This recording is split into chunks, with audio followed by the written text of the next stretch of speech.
자, 그러면 우리 이제 오늘 논술 기초반 요 이제 수업을 이제 할 건데요. 요거 하기 전에 이제 일단 선생님들께서 논술을 작성하실 때 염두에 두셔야 될 거 수험생 유의사항, 응시자 유의사항부터 좀 한번 보도록 하실게요. 요거는 하나하나 같이 좀 읽도록 하겠습니다. 자, 여기 응시자 유의사항입니다. 자, 이거 중요해요. 그쵸? 자, 보시면은 요거 이제 제가 요거 파일로 다 첨부해 드렸으니까 하나하나 다 꼼꼼하게 읽어보시기 바라고요. 자, 저희는 이제 몇 가지만 한번 좀 보도록 하시겠습니다. 자, 선생님들께서 답 작성할 때 요거 이제 유의사항 배점도 좀 염두에 두시고, 우리는 거의 근데 이제 문항별로 배점이 같긴 합니다. 자, 이렇게 보시고, 그 다음에 검은색 필기구를 사용해야 됩니다. 자, 선생님들께서 검은색 필기구를 사용하셔야 됩니다. 동일한 종류의 검은색 필기구. 그러니까 뭐예요? 앞에 번호 쓰다가 잉크 떨어져가지고 완전 종류가 다른 펜 쓰고 이러시면 안 돼요. 그래서 동일한 펜을 여러 종류, 그리고 이제 다 테스트 해보시고 전날 이렇게 갖고 가셔야 되고요. 논술을 쓸 때 선생님들께서 답안지에다가 처음에는 좀 불안하니까 연필로 연습을 하시는데 하여튼 염두에 두세요. 나중에는 연필은 안 된다. 검정색 볼펜이어야 된다. 그거를 기억을 해주시기 바라겠습니다. 연필 안 됩니다. 지워지거나 번지는 펜도 안 돼요. 보통 이제 볼펜을 많이 쓰죠. 그렇죠? 그래서 동일한 종류의, 그래서 일정 시점부터는 이제 그 펜으로 막 글 쓰는 연습도 해서 익숙하게 하시는 게 좋습니다. 자, 동일한 종류의 검은색 필기구, 중간에 펜이 바뀌면 안 된다는 거 기억을 하시고요. 그 다음에 이제 답안의 초안 작성은 초안 작성 용지를 활용할 수 있는데 B4 사이즈 종이니까 이제 거기다가 작성해 보셔도 되고, 개요도 같은 경우에는 이제 나중에는, 지금은 이제 시간이 모자라요. 옛날에 원고지 쓰기 시대일 때는 원고지 쓰기는 이제 글자 쓰는 이제 내용 분량이 좀 작았어요. 그래가지고 다 써가지고 그대로 옮겨줬고 이렇게 했는데, 지금은 분량이 좀 늘어나서 그렇게 다 써서 옮겨 적는 건 사실상 좀 불가능합니다. 자, 그래서 초안을 저는 시험지에다가 초안하는 방법을 조금 추천을 해드려요. 그래서 제가 요 이제 논술 암기장 이런 데다가는 제가 이제 쓴 거 초안 자료도 여기다 이제 많이 올려두었어요. 요거 답 쓴 거고. 자, 논술 암기장 여기 자료 보시면은 교재에 보시면은 이렇게 이제 다 표시를 해두었어요. 초안 사례. 이제 일단 2023 기출로 이제 사례를 좀 써드렸는데, 물론 처음에는 백지에다가 이제 개요도를 하나 써보시는 것도 처음에 이제 몇 번은 그렇게 해보실 필요가 있는데, 결국은 숙달을 하셔야 되는 거는 그 백지에다가 따로 막 쓰면 시간이 너무 많이 걸리니까 그거보다는 여기 이렇게 시험지에다가 바로 이렇게 찾아서 쓰시는 거죠. 생존 보호 참여권에 대해서 이제 시험 문제가 나왔었는데, 자, 여기서 이제 생존 보호 참여권에 관련된 그런 이제 어떤 것인지 개념을 또 쓰는 것도 있거든요. 그래서 개념을 여기다가 이제 딱 생각나는 걸 쓰는 거죠. 이건 지금 인쇄가 되어 있지만은 이렇게 그냥 볼펜, 연필이나 이런 걸로 이제 쓰는 거예요. 이렇게 쓰시고, 그러면 이제 이걸 나중에 답안에다 옮겨 적으면 되잖아요. 그리고 이제 한 가지 쓰라고 했는지, 이유를 쓰라고 했는지 이런 거를 다 표시를 해두는 거예요. 이렇게. 그리고 보편성, 뭐 제한은 없다, 동일한 거야, 의무 교육이야, 포괄성, 뭐 여러 서비스야, 이런 이제 개념을 선생님들께서 알고 계신 개념을 이렇게 빼서 이제 쓰시는 겁니다. 자, 그리고 여기 이제 보시면 문제를 다 읽고, 문제를 정확하게 읽고 여기 해당되는 거, 문제 1에 해당되는 거. 자, 요거는 이제 올바른 마스크 착용 방법을 수시로 지도하고 있다. 뭐 여기 이제 생존권이다. 이런 식으로 해가지고 문제 해설은 제가 다음에 해드리고요. 지금 문제 해설까지 하면 시간이 너무 오래 걸리니까 이 초안한 모양만 좀 보시기 바라겠습니다. 자, 그래서 여기서 줄 긋고, 이게 지금 지문에서 찾아 쓰는 것들이니까 여기다가 이렇게 줄을 긋고 이렇게 쓰시면 되겠습니다.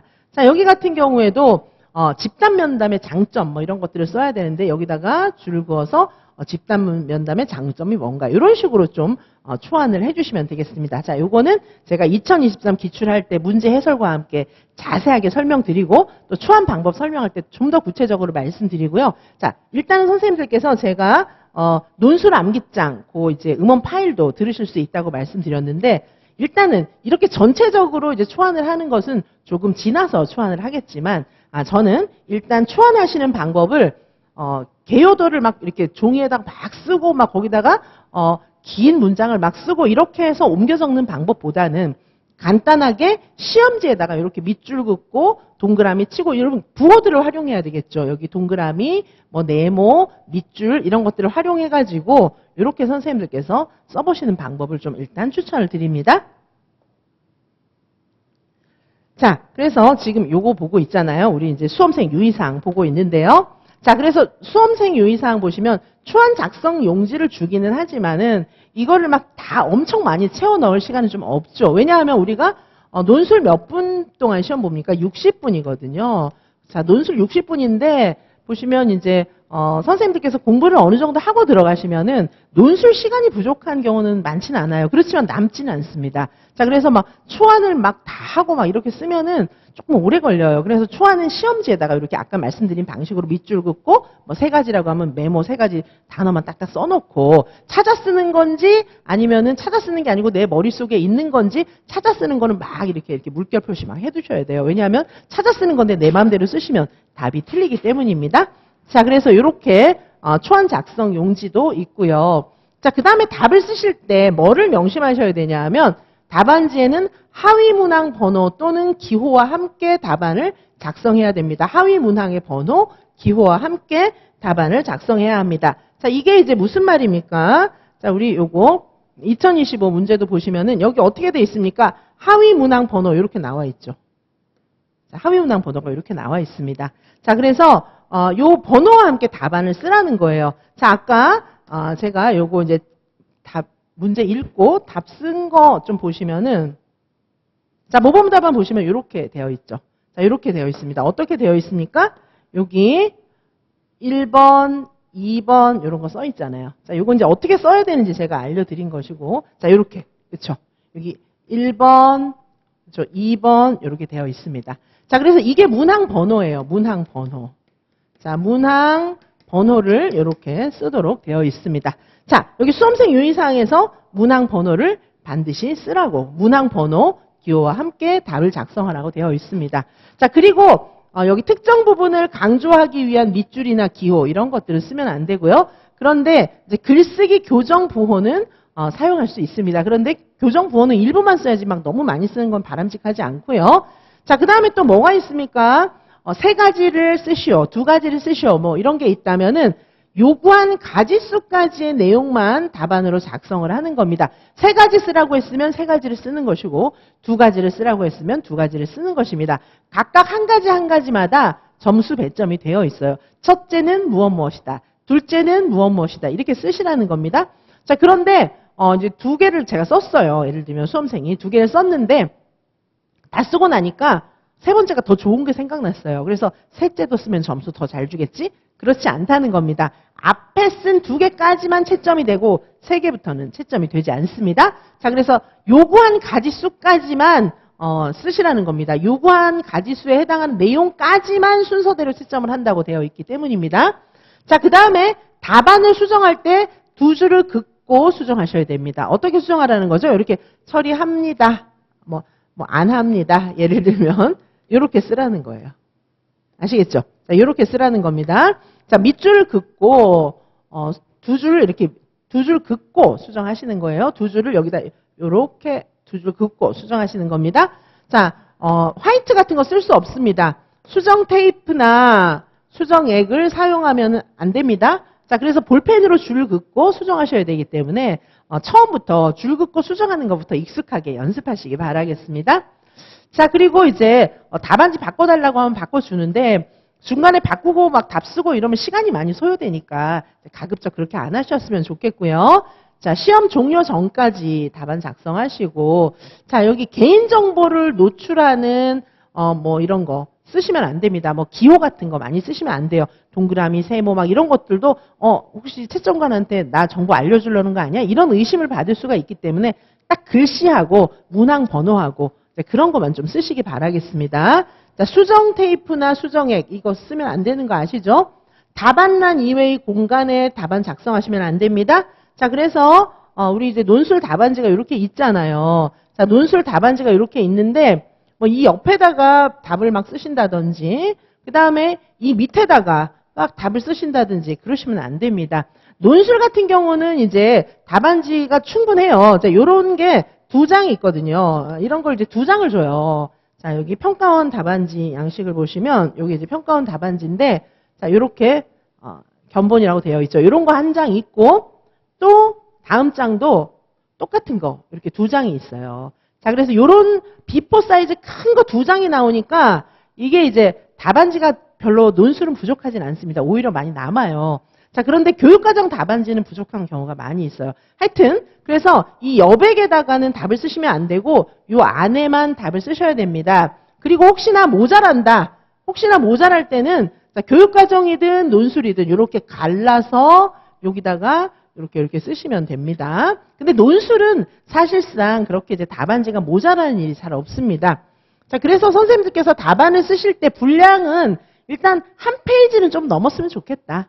한 페이지 쓰고 점수 잘 받는 분들도 있긴 있지만, 그래도 그분은 이제 글을 잘 쓰니까 그런가 보다 생각하시고, 선생님들이 연습하실 때는 한 페이지 쓰고 나서 2번째 페이지를 조금 넘길 수 있게, 한 뭐 몇 줄이라도 더 쓸 수 있게, 그렇게 하셨으면 좋겠고, 저는 이제 적정한 분량으로 앞 페이지 다 쓰시고, 뒷 페이지도 적어도 한 이 정도까지는 좀 쓰는 거를 조금 추천을 드려요. 조금 더 쓰셔도 되고요. 너무 많이 쓰면 이제 막 시간이 부족할 수 있으니까 적어도 이 정도는 좀 썼으면 좋겠다. 한 페이지 하고 다음 페이지에 한 4-5줄 정도 좀 더 쓰시면 좋겠다. 이렇게 좀 기준점을 좀 알려드립니다. 자, 그래서 수험생 유의사항 우리가 전체적으로 살펴보았습니다. 자, 그리고 오늘 수업 자료에 또 뭐가 있습니까? 오늘 수업 자료에 기출문제 다 묶어서 드렸어요. 자, 우리가 이제 기출문제는 계속해서 반화가도록 할 겁니다. 그래서 2013년도부터 시작해서 2014, 2015 쭉 이렇게 해가지고 여기 2025 문제까지 다 묶어서 드렸어요. 그래서 선생님들께서 우리 이제 논술 암기장에 보면은 굉장히 기출문제를 많이 풀어놨거든요. 그러니까 요 문제집 보시면서 논술 암기장하고 대조해 보시면서 모범 답안은 어떻게 썼나 한번 연습도 해보시고요. 예수생 선생님들께서는 이제 충분히 한번 써보실 수 있을 것이고, 또 앞으로 수업 시간에 계속 이 문제를 하나하나 풀어 나갈 거니까 이렇게 기출문제 묶어놓은 요 파일을 갖고 계시다가 필요할 때 보시기 바라겠습니다. 자, 그래서 요거 자료로 이제 드렸어요. 2013부터 시작해서 2025 기출까지 묶어서 드렸습니다. 자, 그러면 오늘 여기 교재 자료 보도록 하시겠습니다. 자, 오늘은 논술 작성 어떻게 해야 되나 이런 내용이랑 그 다음에 개정 누리과정의 의미 분석부터 여기 이제 시작해가지고 저희가 논술에 많이 들어가는 이번 주 논제에 해당하는 그런 컨텐츠들 쭉 살펴보도록 하겠습니다. 자, 그럼 먼저 논술문 작성법부터 보도록 하시겠습니다. 자, 논술을 처음으로 작성하실 때 선생님들께서 염두에 두셔야 할 부분은 아까도 말씀드렸지만 우리는 시간 제한이 있어요. 그래서 60분 동안에 이제 답을 다 써야 되는데 60분 만에 끝내는 연습을 하는 거는 조금 이렇게 시간이 나중에 시험장에 가서 부족해질 확률이 있기 때문에 적어도 50분에서 한 55분, 자, 요 정도의 답을 완료하는 그런 습관을 들이시기 바라겠습니다. 자, 그리고 논술 지면이 제한을 받아요. 시간도 제한이 있고 지면도 제한이 있기 때문에 간단 명료하게 2갈씩으로 좀 답을 잘 찾아서 쓰시기 바라겠습니다. 자, 그리고 내용이 제한을 받아요. 그래서 우리 이제 논술 문제 같은 경우에는 누구누구의 대화에 근거하여, 내용에 근거하여 이런 단서들이 많이 붙거든요. 그러면은 내 맘대로 막 쓰시면 안 되고 김교사의 대화에 근거하여 이러면 김교사의 대화에서 나온 거를 반드시 써줘야 되는 거예요. 거기서 찾아서 써야 되는 것입니다. 그런 내용이 없으면 이제 선생님들께서 알고 계신 그런 내용으로 쓰시면 됩니다. 그래서 내용이 제한이 있어요. 어디에 근거해서 써라 이러면 반드시 그거에 근거해서 써야 되고 2가지를 쓰라고 하면 2가지를 써야 되고 문제를 정확하게 밑줄을 그으면서 읽고 그거에 맞춰서 답을 쓰셔야 합니다.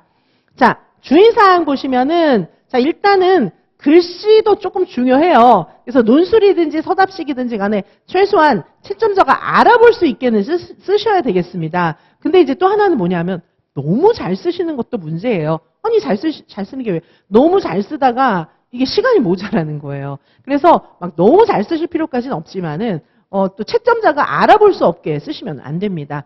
그래서 글씨를 이제 방법은 뭐가 있냐면 글씨를 막 둥글게 쓰면 막 이게 날아가면 이게 획이 잘 안 보여요. 그래서 글씨를 또박또박 각지게 좀 쓰시면은 훨씬 나을 것 같아요. 제가 예전에는 글씨 잘 쓰는 거를 이제 좀 좋은 건 줄 알았는데 시간이 모자라는 거예요. 그래서 글씨를 너무 잘 쓸 필요까지는 없다는 거를 좀 알려드립니다. 글씨를 너무 잘 쓸 필요가 없고 그냥 글씨를 빨리빨리 쓰는 연습을 조금 하실 필요가 있을 것 같아요. 자, 그래서 글씨를 또박또박 쓰되 빨리빨리 쓰시라. 너무 잘 쓸 필요까지는 없다. 채점자가 알아볼 수 있게 또박또박 쓰시면 됩니다. 그런데 막 완전 엉망진창으로 이렇게 쓰시면 좀 안 돼요. 근데 대체로 이게 합격생들 답안지를 제가 이제 보면은 합격생에 가까울수록 글씨가 깔끔하게 나와요. 왜 그럴까요? 마음의 여유가 생긴 거죠. 공부가 된 거예요. 그래서 글씨도 조금 연습도 하시고 마음의 여유가 글씨에 반영될 만큼 그렇게 좀 많이 공부해 주시기 바라겠습니다. 자, 그리고 문제의 순서대로 답을 써야 돼요. 답안지에다가는. 이제 모르면 중간에 뭐 좀 비워놓고 이렇게 넘어가야 되겠죠. 1번 쓰고, 나 2번은 모르겠어. 3번부터 쓰고 보통 그렇게 잘 안 합니다. 문제의 순서대로 그대로 이제 답을 쓰시면 되고요. 자, 답안지 분량은 가능한 한 끝까지 채우는데 앞면을 끝까지 채우고 뒷면은 이제 한 5줄 정도 이제 더 채우시면 되겠습니다. 가능한 분량을 좀 챙겨주시고요. 내 친구는 앞 페이지도 덜 채웠는데 합격했대요. 걔 논술 만점 받았대요. 뭐 그렇게 말씀하시는 선생님들이 있는데 이제 그런 선생님보다는 그래도 어느 정도 분량을 쓰고 만점 받는 분이 더 많습니다. 자, 그래서 괜히 막 이렇게 쟤는 못했는데 공부도 안 했는데 붙었대 이런 말 듣지 마시고 선생님들은 좀 정석대로 공부하시면 좋을 것 같아요. 자, 그리고 이제 각 문항별 답안의 분량은 배점 분량하고 보통 비슷하게 유지하는 것이 좋습니다. 그래서 막 배점이 높은 그런 문항은 벌써 쓸 게 많기 때문에 자연스럽게 쓸 부분이 많아져요. 그러니까 답 쓰면서 한번 좀 보시고 한번 좀 확인을 해보실 필요는 있다는 겁니다. 자, 그리고 이제 시험장 들어갔는데 아예 모르는 문제가 나왔어요. 이런 것도 이제 배제할 수 없죠. 그러면 안 쓰느냐? 그러시면 안 되고 진짜 젖먹을 때 배웠던 내용까지 정말 모든 곳에서 배웠던 내용을 다 총동원해서 쓰시면 되는데 그게 일리가 있는 게 선생님들은 유아임용 사실상 전문가들이거든요. 그래서 이런 내용들은 아실 수 있어요. 왜 전문가죠? 유아교육 전공했죠? 그리고 유치원 교사, 어린이집 교사 해보셨죠? 그리고 게다가 유아임용 공부까지 하고 계셨기 때문에 열심히 공부하고 이제 가을에 들어가실 거잖아요. 자, 그러면 모르는 게 없다라고 생각해야 돼요. 그래서 자신감을 가지고 쫙 쓰고 나오시기 바라겠습니다. 자, 그리고 혹시 실수하시면 안 됩니다. 답안지에다가 도표, 표, 그림 이런 거 쓰시면 안 돼요. 어떤 분들은 막 존댓말도 쓰시더라고요. 뭐뭐 했습니다. 그게 아니고 뭐뭐 하였다. 요런 논술 문체로 쓰셔야 됩니다. 문어체로 쓰시는 거예요. 자, 그리고 노트 필기처럼 막 번호책에 마음대로 쓰시면 안 되고 아까 수험생 유의사항에서 읽어보셨죠? 수험생 유의사항에서 보셨던 것처럼 번호책에는 문제지에 있는 번호체계를 그대로 쓰면 되는데 우리 시험지에서는 1, 2, 3 요 번호체계를 이야기하고 있습니다. 자, 그래서 이 번호체계를 답안지에다가 쓰시면 되고요. 약어, 은어, 구어 이런 거 쓰시면 안 돼요. 제가 선생님들 좀 외우기 쉬우라고 막 약어로 알려드리고 이러면 또 그걸 또 답안지에다 쓰시는 선생님들이 계시는데 그렇게 하시면 안 됩니다. 그 온전한 용어로 전공 용어로 쓰시고 구어체로 쓰시면 안 되고 문어체로 뭐뭐 하였습니다. 왜 이런 뭐뭐 하였다 하였습니다 아니고 뭐뭐 하였다 이렇게 쓰시기 바라겠습니다. 하였습니다 존댓말 아니고 이제 책에 나오는 그런 문체로 뭐뭐 하였다 뭐뭐 한 것이다 이유는 무엇이기 때문이다 첫째 무엇이다 둘째 무엇이다 이런 식으로 이제 쓰시기 바라겠습니다. 자, 약어나 은어 구어 쓰면 안 됩니다. 자, 그 다음에 논술 글쓰기에 대해서 다시 한번 좀 보시면 자, 논술은 일단 선생님들께서 독해력이 조금 필요해요. 독해력. 자, 글을 잘 읽고 뭐를 쓰라고 했는지 이런 걸 파악하는 능력이 좀 필요합니다.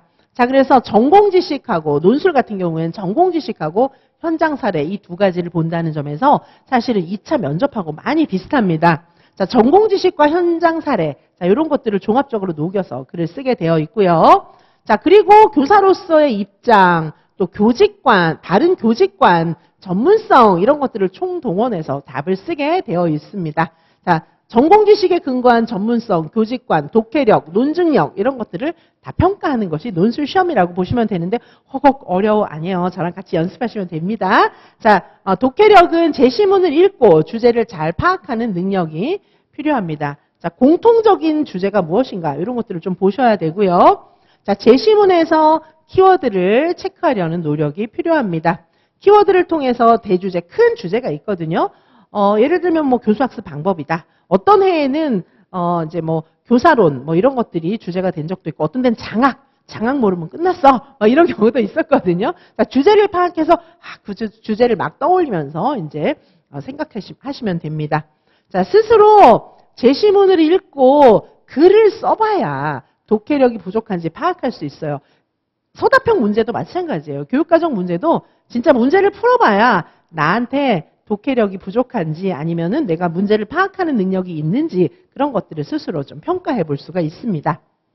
자, 그래서 이걸 연습하려면 어떻게 하시면 됩니까? 1단계 제 모범 답안을 좀 이렇게 살펴보는 그런 게 필요한데 살펴보기 전에 대조해 보면 되죠. 선생님들이 먼저 한번 읽어보시고 그 다음에 제 모범 답안하고 딱 대조를 해보면 내가 생각한 거하고 틀리네 뭐 이렇게 이제 생각해 보실 수가 있겠죠.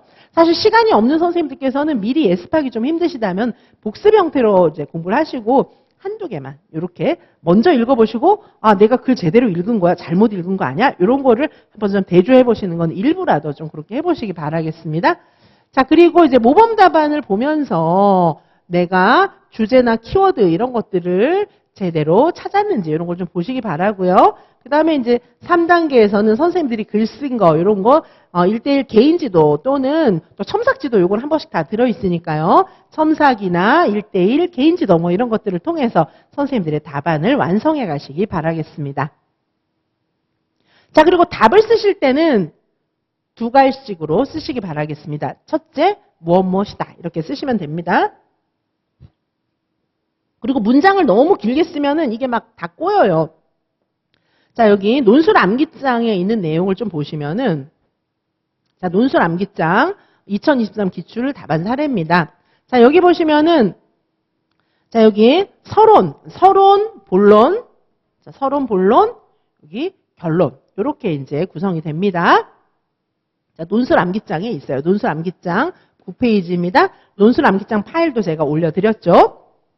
자, 어떻게 쓰시면 되냐 하면, 자, 서론 한 문단이에요. 그 다음에 각 문제는 이렇게 제가 지금 이렇게 해놨는데, 각 문제당 한 문단이에요. 자, 이렇게 쓰시기 바랍니다. 각 문제당 한 문단, 그 다음에 또 뭡니까? 결론 한 문단. 자, 이렇게 쓰시는 거예요. 서론 한 문단, 결론 한 문단, 각 문제당 한 문단. 이렇게 되는 거예요. 자, 문단이란 무엇인가? 문단이라고 하는 것은 여기 앞에 시작할 때 두 칸 띄운 거. 요게 문단이에요. 그 다음에 다른 데는 띄우는 게 아닙니다. 선생님들은 보시면 줄 바꿀 때마다 막 띄우시는 선생님 계신데 한번 갖고 계신 뭐 소설책이든 뭐 교과서든 한번 보세요. 그렇게 안 해놨어요. 자, 문단 시작할 때만 두 칸을 띄우는 겁니다. 자, 그래서 이렇게 이제 쓰시는 거예요. 자, 그래서 여기 이제 서론 한 문단을 쓰시는 겁니다. 자, 보통 서론에는 뭐가 들어갈까요? 자, 제가 여기 논술 암기장에는 서론 만능틀과 결론 만능틀을 다 넣어놨어요. 그래서 그 논술 암기장 보시면 만능틀도 활용할 수 있을 것이고 제 정규 수업에서는 만능틀은 조금 나중에 드리겠습니다. 처음부터 안 드리고요. 왜냐하면 처음에는 만능틀 없이 제 글도 좀 열심히 읽어보시고 선생님들도 쓰는 연습을 좀 해보셔야 할 것 같은데 어쨌든 암기장에는 몇 개 넣어놨어요. 그래서 한번 써보시는 연습도 해보고 만능틀도 활용해보시고 이제 이렇게 하시면 되겠습니다. 자, 그래서 서론에 들어가야 될 것은 무엇이 있을까요? 서론에 들어가야 될 것은 이 주제, 아까 전체 주제 키워드가 있다 그랬잖아요. 의라고 하는 것은 뭐 주제에 대한 개념 설명 뭐 그런 거가 있을 수도 있어요. 의하고 그 다음에 이 글의 소개가 들어가는 겁니다. 서론에는. 자, 여기 보시면 여기 앞부분은 의가 나와 있어요. 2019 개정 누리과정에 그럼 뭐 유아중심, 놀이중심, 뭐 아동복지, 요즘의 교육의 방향 이런 것들이 써 있는데 이런 거는 만능틀에 제가 다 써놨어요.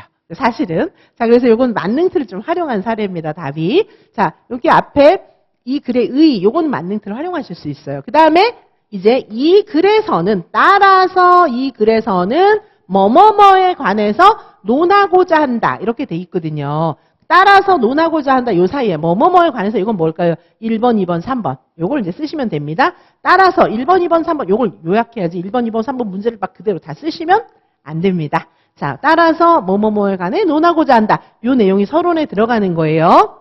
그 다음에 보시면은 이제 본론입니다. 본론인데 여기서는 이제 1번 문제 또 1번 한 문제당 한 문단이니까 1번 시작할 때 두 칸 띄고 시작하는 거예요.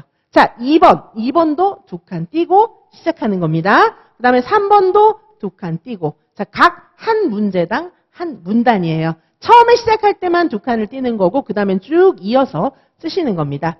그리고 보시면 뭐라고 되어 있으니까, 여기 지금 이제, 2갈씩으로, 민교사의 대화에 아까 이제 문제를 읽고 이제 그대로 쓰시는 거죠. 지도한 것이다. 그 이유는 뭐 이렇게, 무엇이다. 뭐 이렇게 되어 있습니다. 자, 그래서 여기도 보시면은, 최교사의 대화에서 보편성의 원칙이 적용된 예는 무엇이다. 그 이유는 무엇이다. 이렇게 이제 2갈씩으로 명백하게 작성하는 겁니다. 막 둘러서 이렇게 쓰는 게 아니고요. 자, 여기 3번도 보시면은 황교사의 역할 수행에서 어려운 점은 첫째, 무엇이다. 둘째, 무엇이다. 셋째, 뭐뭐다. 이렇게 쓰는 게 2갈씩이에요. 뭐뭐는 다음과 같다. 첫째, 무엇이다. 둘째, 무엇이다. 이렇게 결론부터 딱 쓰고 약간의 설명하는 거. 이런 게 2갈씩입니다. 이렇게 명확한 문장으로 답을 다 써주시면 됩니다. 여기 보시면 전부 2갈씩으로 명확하게 다 써놨어요. 여기 보시면 각 문제에 대한 답은 2갈씩으로 쓰라고 이야기하고 있습니다. 자, 그 다음에 이제 결론이에요. 마지막 결론입니다. 결론 여기 보시면 앞에 2칸 띄었죠? 자, 앞에 2칸 띄고 결론도 한 문단이기 때문입니다. 자, 결론에는 뭐가 들어갑니까? 요약, 이 글 전체의 요약 플러스 그 다음에 앞으로 나아가야 할 방향. 자, 이런 걸 쓰는 거예요. 그래서 역시 여기 제가 이렇게 써놨는데 여기 핑크색으로 칠해져 있는 부분 이게 요약입니다. 요약. 1, 2, 3번 요약이에요. 자, 그 다음에 여기 끝에 있는 건 무엇입니까? 나아가야 할 방향인데 이건 만능틀이 사실 있는데 그냥 한번 연습을 좀 해보시고 논술 암기장에는 물론 만능틀을 넣어두었어요. 자, 이렇게 보시고요. 자, 요 앞부분은 요약이고 자, 여기는 이제 나아가야 할 방향인데 나아가야 할 방향은 만능틀에 있습니다.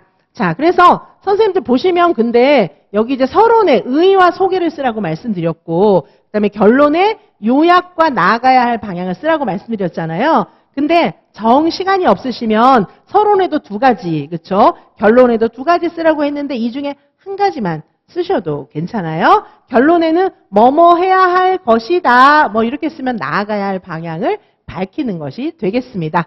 자, 이렇게 해서 서론과 결론 한 문단씩 각각 쓰시고 1번, 2번, 3번 각 문항당 한 문단씩 쓰시면 되겠습니다. 자, 쓰는 방법은 제가 간략하게 말씀을 드렸고 나중에 이제 수업하면서 더 자세하게 말씀드리도록 하겠습니다. 자, 2갈씩으로 써라. 말씀드렸고요. 자, 단문 중심으로 분명하고 짧게 쓰는 겁니다. 자, 2갈씩이란 무엇입니까? 제가 2갈씩으로 쓰라고 계속 말씀드렸는데 2갈씩이란 주장을 먼저 쓰고 그 주장을 입증하는 글의 형식, 요게 2갈씩입니다. 예를 들면 이런 거예요. 교직관을 써라. 뭐 이렇게 얘기했을 때는 교직관은 다음과 같이 정리할 수 있다. 첫째는 무엇이다. 부연 설명. 둘째는 무엇이다. 부연 설명. 자, 결론부터 내리고 설명하는 거. 이렇게 명확한 방식. 요게 2갈씩인데 우리 논술은 명확하게 쓰시는 게 필요합니다. 자, 그 다음에 글을 막 길게 쓰면 안 좋습니다. 짧은 글로 마침표를 자꾸 찍으세요. 서답식 답안 쓸 때도 마찬가지예요. 여러 문장으로 나눠서 쓰는 게 글쓰기가 훨씬 좋습니다. 자, 그 다음에 제시한 내용에 근거한 답안 작성하기. 제시문. 우리는 제시문에 있는 거를 찾아 써야 되는 문제가 진짜 많아요. 그래서 요거를 반드시 잘 표시해 두어야 됩니다. 표시가 필수예요. 필수. 그렇죠? 왜 그럴까요? 제시문에 누구누구에 근거하여, 제시문에 근거하여, 대화에 근거하여 이런 거는 반드시 대화에 근거해서 쓰셔야 됩니다. 그냥 내가 공부한 거 막 쓰면 다 틀려요. 그래서 제시문에서 근거해서 쓰라고 하는 것은 제시문에서 철저하게 찾으셔야 합니다. 자, 그리고 문제 의도가 좀 중요하고요. 자, 서론은 그냥 짧게 쓰시면 되고 본론은 각각 한 문단씩, 한 문제당 한 문단씩 쓰시면 되겠습니다. 그리고 명심하셔야 될 거, 제시문에 있는 문장을 그대로 옮기면 안 됩니다. 그대로 옮기면 안 돼요. 우리 수험생 유의사항에도 나와 있어요. 그대로 옮기지 말라고 되어 있습니다. 자, 어디 나와 있냐면, 자, 여기 8번에 나와 있어요. 자, 8번에 보시면 아까도 말씀드렸지만, 필요한 경우, 여기, 문항의 내용은 필요한 경우 일부 활용해서 작성하라고 되어 있습니다. 그대로 쓰면 안 됩니다. 일부는 활용할 수 있으나 한 문장을 막 그대로 갖다 다 옮기고 이렇게 하면 안 됩니다. 자, 그래서 그거를 내 말로 조금 바꿔서 쓰시기 바라겠습니다. 그대로 쓰시면 안 됩니다. 자, 그래서 이제 근거를 잘 제시하도록 하시고요. 자, 그럼 끝으로 논술 답안 작성을 위한 팁이 있습니다. 팁은 주제를 좀 여기 주제가 뭐구나. 문제 읽으면서 좀 그렇게 생각하시면은 전체 내용을 빨리 파악하실 수가 있습니다. 자, 그리고 선생님들께서 이제 자신의 주장 이런 것들을 문제에 맞게 이제 전개를 하시고, 자, 요거 이제 중요합니다. 서론은 짧게 본론 위주로. 자, 그리고 진짜 중요한 거는 2갈씩 단문 중심으로 짧고 분명하게 쓰시면 되고요. 자, 제 모범 답안을 확인하고 그대로 이제 연습하시는 게 필요하겠습니다. 자, 그리고 선생님들께서 이제 교정 부호를 써도 되는데, 일단 교정 부호를 이렇게 참고로 다 실어놨는데, 이거를 다 쓰시면은 될까요? 안 될까요? 무슨 편집 채점위원들한테 내 원고 교정하세요 이렇게 넘겨줄 건 아니잖아요. 자, 그래서 교정 부호는 쓸 수는 있어요. 원칙상으로 쓸 수는 있습니다. 한번 봐주시고 이 중에 이제 한두 개 정도 좀 쓸 수가 있겠습니다. 자, 그래서 보통 이제 선생님들께서 여기 한 칸 띄는 거, 붙이는 거, 이렇게 밑줄, 이렇게 두 줄 이렇게 삭제하는 거, 삽입하는 거, 요 정도 사용하는 게 이제 맞는 거죠. 그렇죠? 자, 이렇게 아까 말씀드렸던 것처럼 여기 이제 두 줄을 긋고 그 위에 적절한 단어나 문장 쓰는 것이고, 네모 박스 안쪽에, 답안지 안쪽에만 답을 작성하셔야 합니다. 자, 제가 수험생 유의사항 모두 다 드렸습니다.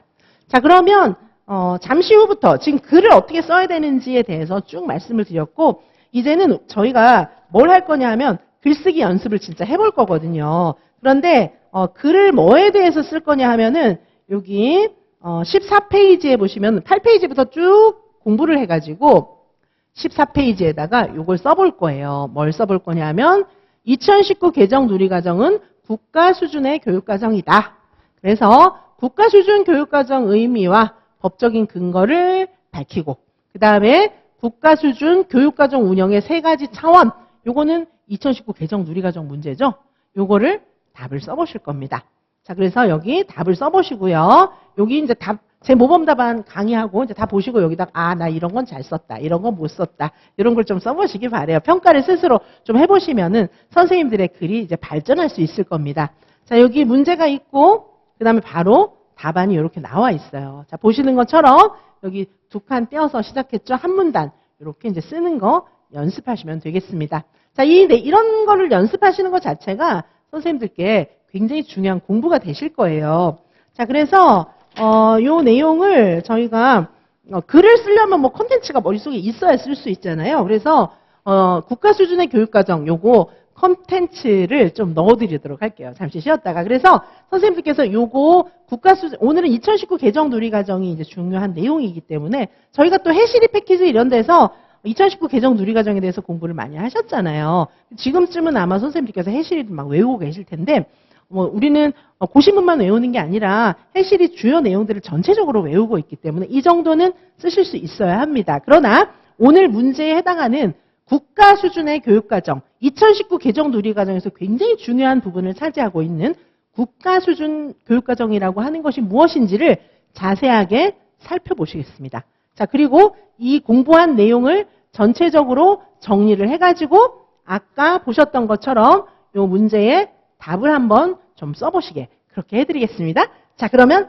잠시 쉬었다가 자, 2019 개정 누리과정의 주요 의미 분석부터 시작하도록 하겠습니다.